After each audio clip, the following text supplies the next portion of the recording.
Okay.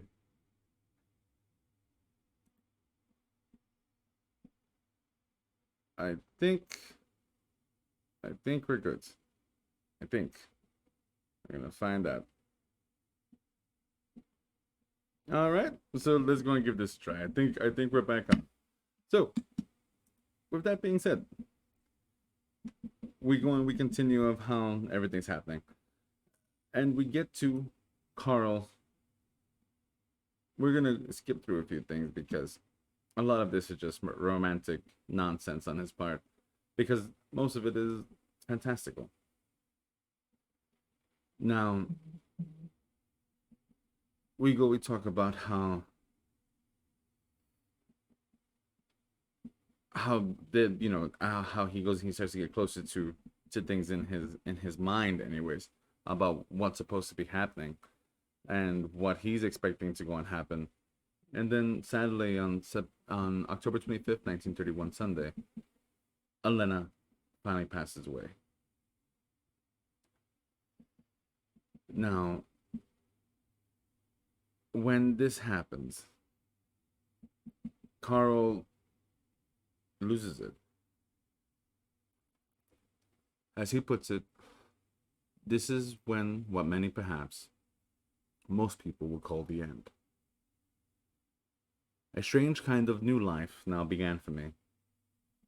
It was something like a rebirth after the last two oppressing and depressing years. Now at least nobody could take Elena away from me, although I could not see her any longer. I felt her presence all the time. You see, not only did he pay for the funeral, he also gave very specific instructions on how she was to be embalmed. He made a crypt for her, and this crypt, there was a incubator, quote unquote, literally two coffins in each, that she was suspended, sort in his mind anyways, in liquids and whatnot to go and keep her pure, to keep her whole. And he actually talks about that too. It was only natural that I went daily to the cemetery. What disturbed me there was the fact that, owing to the nature of the ground, hers was a shallow grave and by no means safe from water. In the dry season, there was little danger, but I was worried at the thought of what would happen to my darling once the torrential rain started to come. There was no drainage of any kind in the cemetery.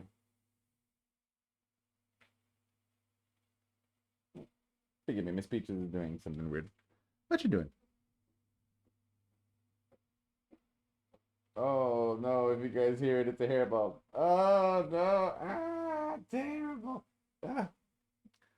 I'm gonna get that, but we'll continue here. She does this when I'm not paying attention, by the way. She will literally go out of her way to go. Ooh. Anyways, so on top of all this, there was moments that he had a telephone put into the crypt where he could talk to her. He visited every day, and it came to the moment that he had a vision. He states that this actually happened. That and he oh and forgive me, the crypt itself is locked, and the only person that has a key to this crypt is, of course, Carl. And Carl heard a loud banging one day, and from that banging, he opened up to go and see that all the 50 locks that he had on her tomb, on her coffin, were open, and that they had put in 100 screws to keep it airtight.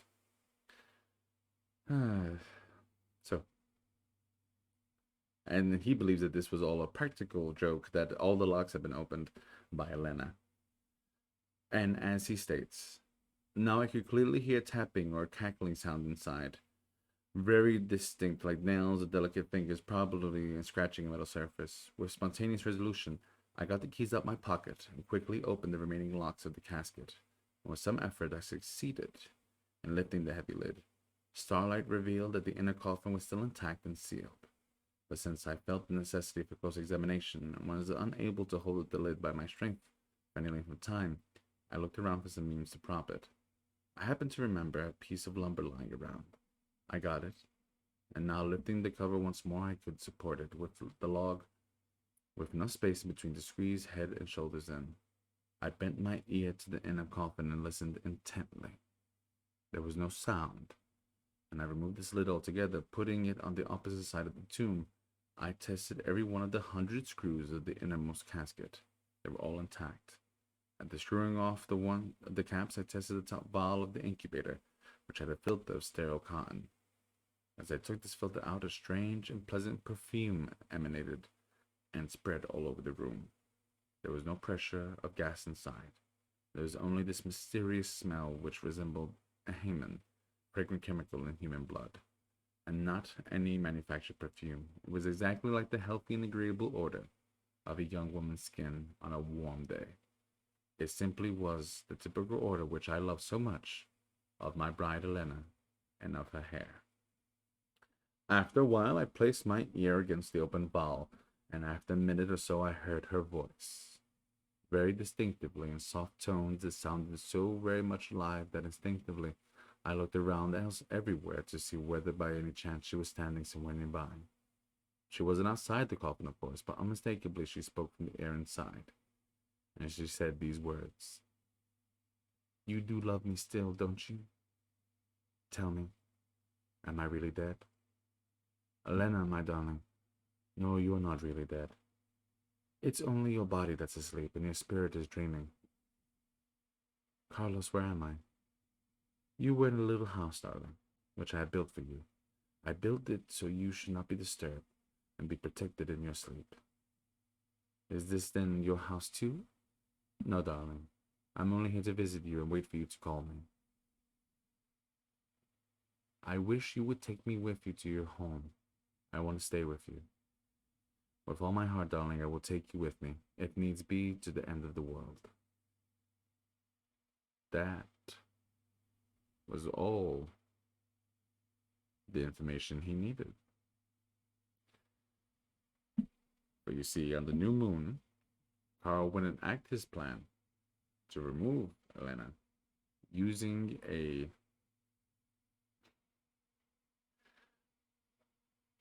toy wagon in the middle of the night. He would bring his coffin to her home, where he would begin her restoration. You see, Carl believed that he could bring her back to life in some way, shape, or form. And he goes quite into detail in chapter 7, Experiments in Resurrection.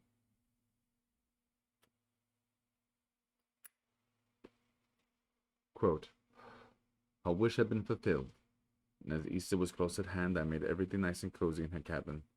Her garments, bridal dress, veil, flowers and jewels, shoes, stockings, everything was at hand, with plenty of money too. What more could my dearest girl wish for or have need of now? Gently I slid the coffin aft from the pilot cabin into her beneath the little curtained windows, which were all screened against insects. This was a tank of distilled water inside of washing and drinking, plenty of clean linen and sterile cotton. Everything medical had been provided for, including Carol Deacon's installation apparatus with solutions and chemicals. Her cabin was really the hospital of the ship.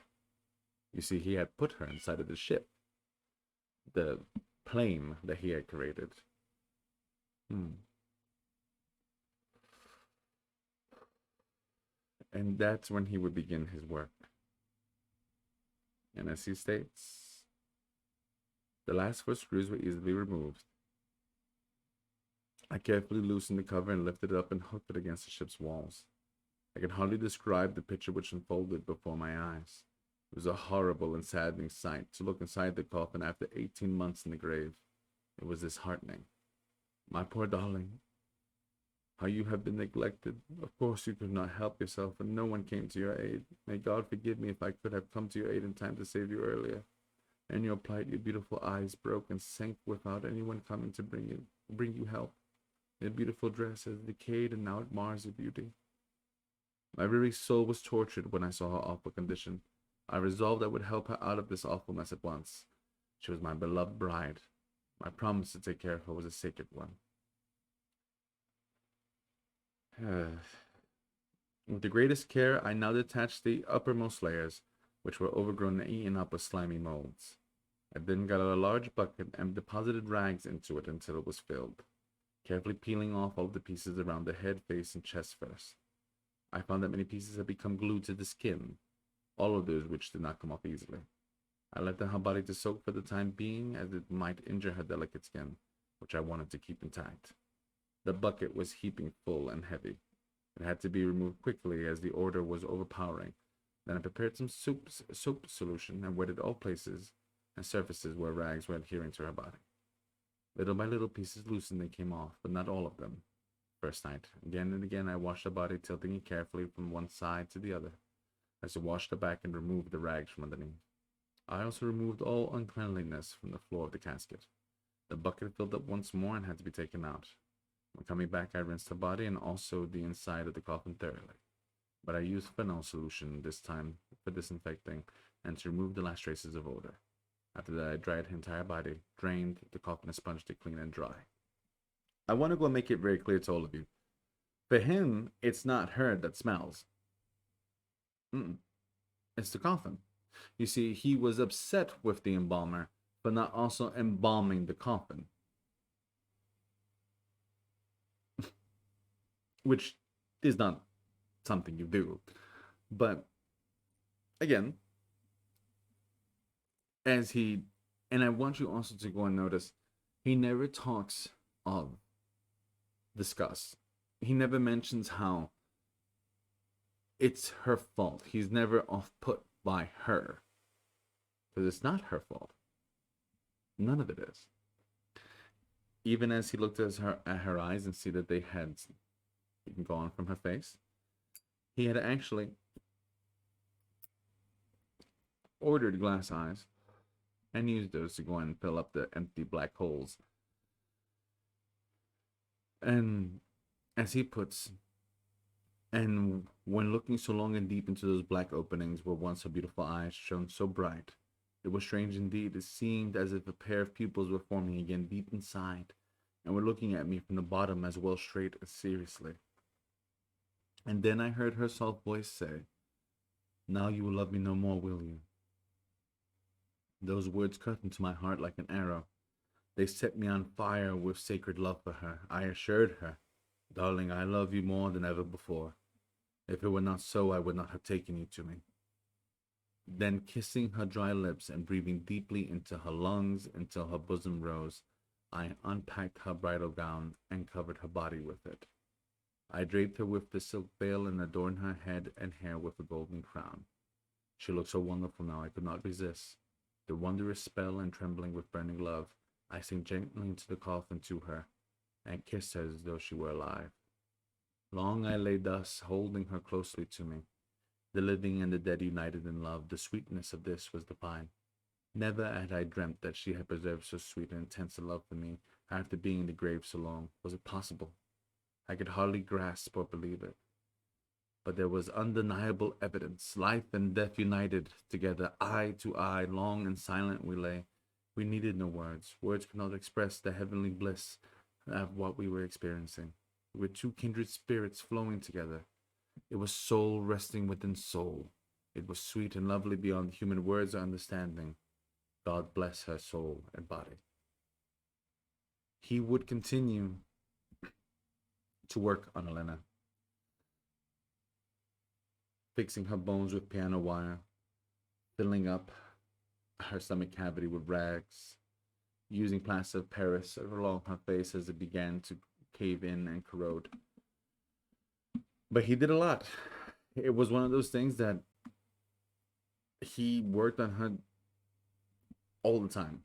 As he puts it, in Easter morn of 1933, it was her resurrection indeed, with divine love had gently lifted my bride from the grave.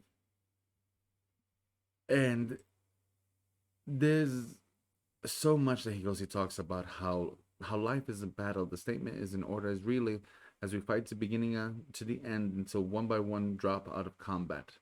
This may be only for a spell unless some well-meaning creature cuts and demolishes our vital organs in the meantime before we had a chance to recover. If only relatives and undertakers would act with more consideration for the dead. It is safe to estimate that many thousands of unfortunates have been killed in the past by post-mortem embalming and too hasty burials. Modern science has advanced far enough to prove that death is not always final. In reality, death is just the first severe shock. Real or final death may follow, but not invariably. Of course, there's also many cases where recovery of life is impossible because the most vital organs are too far destroyed, accidentally or by disease, and also many who would not thank you for being brought back to life. In many cases where death is not necessarily final, the relatives lose their heads, but the undertaker, who is bent on doing business, does not. Everybody's excited and rather impatient to get the poor unfortunate out of the way just as quickly as possible, without further consideration, of course. You see, he truly believed that he could bring her back, to the point that he mentions how he planned on using his plane to fly into the atmosphere to go and have radiation bring her back. And he would feed her body. Weeks and months passed with the same routine of feeding and instilling vitamins into her body. She improved daily, and even a living expression returned. It was my daily happiness and supreme joy to admire this phenomenon, and I decided to make a plaster cast of her so that I could have a permanent and non-perishable record. I made several casts. I discovered that the fine oiled silk which I had used to cover and protect the face, eyes, and hair had fastened itself tightly to her skin. I left it so and painted over it with a thin solution of beeswax and balsam. Being transparent, her eyebrows showed through delightfully. I did not dare pull it off at the beautiful face, as the plaster of Paris was setting, and I pressed so tightly against the surface of the skin. She looked as beautiful as ever, and it looked like her own skin. You get it? Give me just a second. My kitty cat is stuck. There you go. She's a chubby little thing. She got caught in the wires. So, he winds up having to move his plane, his laboratory, to a different section on the beach. And there he stays. 7 years he stays with Elena, working on her, preparing her, talking about her metabolism. All woke up until now had been for the purpose of arresting and delaying further deterioration of the body tissues. Mummification had partially set in. This, however, is not beyond resurrection. The revival of dried up cells merely consumes more time, and I never give up hope while I have a will.